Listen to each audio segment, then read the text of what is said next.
Graça e paz, bom dia, Deus abençoe a todos. Estamos aqui nessa manhã com o livro de Hebreus, para fazermos uma introdução do capítulo 11 de Hebreus, que fala da fé, o sentido, o propósito. Ora, a fé é a certeza de que haveremos de receber o que esperamos, e a prova daquilo que não podemos ver, porquanto foi mediante a fé que os antigos receberam bom testemunho. Pela fé compreendemos que o universo foi criado por intermédio da palavra de Deus e que aquilo que pode ser visto foi produzido a partir daquilo que não se vê. Graças a Deus pela sua palavra. O escritor da carta aos Hebreus é uma carta que parece mais um livro. Algumas pessoas acreditam que pode ter sido o próprio apóstolo Paulo que, nesse maravilhoso texto, né, usa de toda a sua compreensão da legislação rabínica, né, todo o conhecimento que ele possuía do judaísmo, numa tentativa, talvez numa tentativa final, de trazer a fé em Cristo Jesus, os seus irmãos judeus, trazer a fé de que Jesus é o Messias, né, de que Jesus é a salvação de Deus. E nesse texto ele fala da fé, da necessidade da fé. A fé se sobrepõe às tradições. A fé se sobrepõe às cerimônias. A fé se sobrepõe à identidade política e à identidade nacional. Estudando, observando as cartas, os escritos do apóstolo Paulo, e também no próprio judaísmo havia esse tipo de pensamento, esse tipo de compreensão. Não basta ter nascido numa determinada família, num determinado país, debaixo de determinada cultura religiosa. A pessoa precisa aceitar que a fé é imprescindível. Porque a própria palavra de Deus declara que sem fé é impossível agradar a Deus. Ainda que a pessoa tenha uma vida de obediência às tradições, aos costumes, por uma imposição familiar, por uma imposição social, por uma imposição de uma legislação, tudo isso tem um objetivo de criar condições para que a pessoa desenvolva ou permita que nela cresça a fé que salva, que dá vida, que produz os verdadeiros frutos do Espírito Santo. E o apóstolo Paulo fala que fé é a capacidade que nos é dada por Deus de vencermos todas as dúvidas. Ele diz aqui, fé é a certeza de que haveremos de receber o quê? Receber de Deus. Receber de quem? Receber de Deus as bênçãos. E o que Deus prometeu? A redenção, a salvação. O que Deus prometeu? Que aquele que nele crê faz parte do seu reino. Aquele que nele crê recebe uma vida nova, uma vida que o diferencia, não o torna superior a ninguém ou a nada. Uma vida que o diferencia no sentido de que essa pessoa crê. Essa pessoa busca viver de maneira a expressar a sua fé e também procurando enxergar o agir de Deus através dos acontecimentos da sua vida. O homem e a mulher de fé não é uma pessoa alucinada, não é uma pessoa transtornada, nem uma pessoa que vive delirando, perdido em imaginação ou em superstição. A fé tem direta ligação, a fé tem um relacionamento direto com a realidade da vida. Porque diz aqui, a fé é prova daquilo que não podemos ver. O que nós não podemos ver? A Deus. O que nós não podemos ver? O trono de Deus. O que nós não podemos ver? A glória de Deus. Diretamente, nós não podemos ver. Diretamente, nós não temos meios, ferramentas, instrumentos, nem capacidade espiritual ou pessoal para compreendermos a eternidade e o céu. Mas pela fé nós aceitamos que tudo isso é verdadeiro.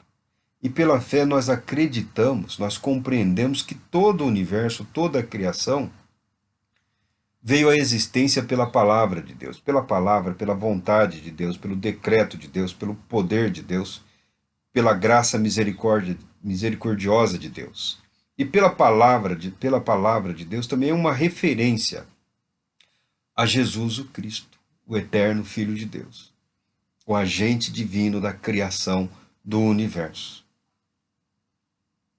Toda vez que a pessoa está confundida, confusa, toda vez que a pessoa está com alguma dificuldade em relação àquilo que ela crê, que ela espera, que ela expressa, é interessante voltar ao início, voltar à origem. O livro de Gênesis não está na Bíblia pura e simplesmente para apresentar uma hipótese de criação. O livro de Deus está na Bíblia para apresentar a pessoa de Deus como agente, como senhor da criação. E não só isso, porque a nossa mente, a nossa capacidade e a dos homens do passado não chega à altura, não chega à compreensão de Deus. Mas o livro de Gênesis ele existe para colocar a humanidade, para conscientizar o ser humano de que nós fazemos parte do plano de Deus, do propósito de Deus, da criação de Deus. O propósito redentor de Deus abrange toda a criação, abrange o ser humano e toda a criação. O ser humano não é um intruso num ambiente supostamente perfeito. O ser humano não é um intruso. O ser humano é a obra-prima da criação de Deus. Temos consciência. Somos senhores, responsáveis pelos nossos atos. Conseguimos até certo ponto enxergar as consequências de tudo aquilo que fazemos, que queremos, e empreendemos nossa energia, nossa vontade, nossa dedicação, nosso trabalho para alcançarmos aquilo que desejamos conquistar. O escritor de Hebreus traz toda essa verdade e a coloca debaixo da necessidade da submissão a Deus, como nosso Senhor, como nosso Criador, como aquele que nos direciona e conduz para o caminho da verdade, da justiça e da santidade. Porque sem fé é impossível agradar a Deus. Algumas pessoas até desenvolveram, algumas pessoas até batalharam, trabalharam e tiveram, graças a Deus, uma vida muito bonita, uma vida muito abençoada, uma vida com resultados expressivos, significativos.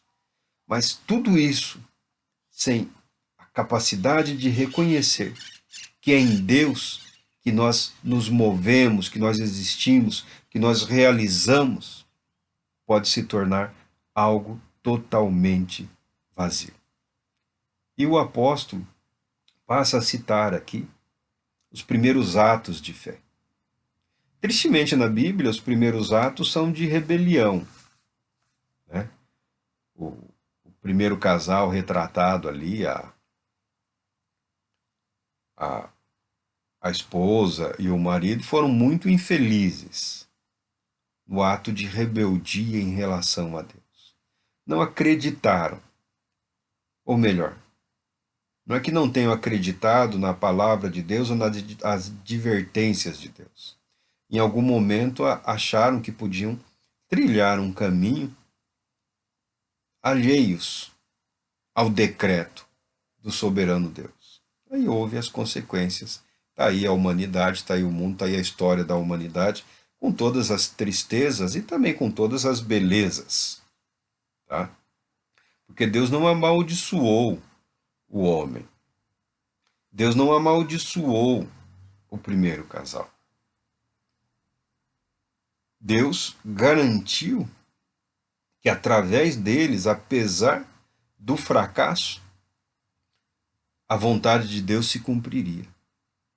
A promessa do descendente, a promessa do filho que traria redenção, a promessa do filho que traria a restauração. E para variar, por conta do que Deus falou, o ser humano com a sua mente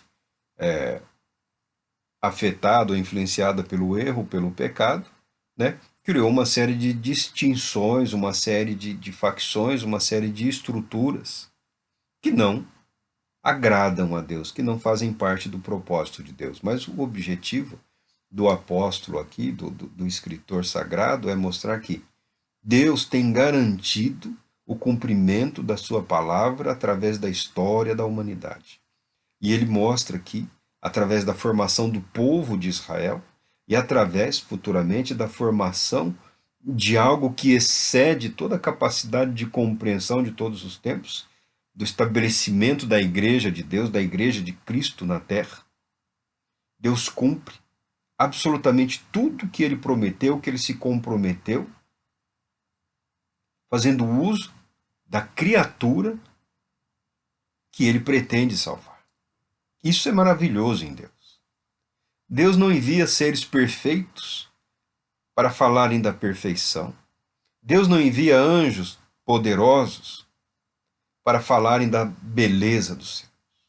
Ele pega aqui, ele pega ali, um homem comum, uma mulher comum, e coloca na mente, no coração, no espírito desse homem, um vislumbre do céu, um vislumbre da eternidade, uma semente de toda a graça, de todo o poder de Deus, e essa vida é transformada, e essa vida se dedica a proclamar: Deus é real, o céu é real, a eternidade é possível, porque Deus prometeu.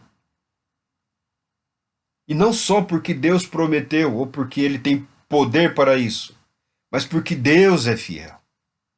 E nós podemos e devemos experimentar a fidelidade de Deus nas nossas vidas pela fé. Pela fé. Acreditando que Ele tem todo o poder e nos submetendo a esse poder que transforma a nossa vida, o nosso viver, as nossas circunstâncias, a nossa realidade, de maneira que possamos vislumbrar a glória do Todo-Poderoso Deus. Pela fé. Pela fé é possível agradar a Deus. E pela fé é possível experimentarmos a fidelidade de Deus no que diz respeito a absolutamente tudo aquilo que Ele prometeu. Fé não é acreditar no impossível. Fé é acreditar nas promessas de Deus. Fé é acreditar nas promessas do Pai. Fé é acreditar em tudo aquilo que o Senhor Deus realizou para o propósito de resgatar, de sarar, de curar, de transformar as nossas vidas. A fé nos conduz à comunhão com Deus. A fé nos traz a paz. A fé nos traz a alegria. A fé nos traz a coragem. A fé nos traz a disposição para servirmos a esse Deus. Servirmos a esse Deus através das nossas vidas comuns, da nossa vida normal, da nossa vida com família, com trabalho, com filhos, com pai, com mãe. Não é um transportar-se para um mundo ou uma realidade alternativa. A fé se manifesta na nossa realidade, seja ela qual for. Não importando, aliás, importando sim tudo aquilo que a vida nos impôs, tudo aquilo que passamos, vivemos experimentando, mas pela fé sendo conduzidos além. Sabedores, conscientes de que tudo que vivemos faz parte do plano de Deus. Faz parte das promessas de Deus. É parte da fidelidade de Deus. Porque em nenhum lugar da Bíblia Deus prometeu um mundo de perfeição, a não ser na eternidade com Ele. Mas Ele garantiu que nós podemos experimentar a alegria e a paz da salvação nessa vida, independente de toda e qualquer privação ou provação. E eu costumo dizer, independente também até do sucesso, até das vitórias, até das conquistas. Porque falamos de sofrimento, de privação e de provação. Muitas pessoas são fiéis a Deus nessas circunstâncias. E muitas outras são infiéis a Deus também por conta dessas circunstâncias. Mas há momentos nas nossas vidas em que se manifesta a vontade de Deus e vem o sucesso, vem o êxito, vem a vitória. E nesses momentos também, muitas pessoas não conseguem guardar a fidelidade a Deus. Não conseguem ser fiéis. Nós vemos na Bíblia. Nós vemos na Bíblia. Nós vemos relatos, diversos relatos. Mas o importante sabermos nesse texto é que Deus é fiel. Deus é fiel. E sabermos que Deus é fiel, isso nos basta. Isso nos preenche. Isso nos renova. Isso nos anima. Que Deus Todo-Poderoso te abençoe e te conceda paz, muita paz para o dia que se inicia.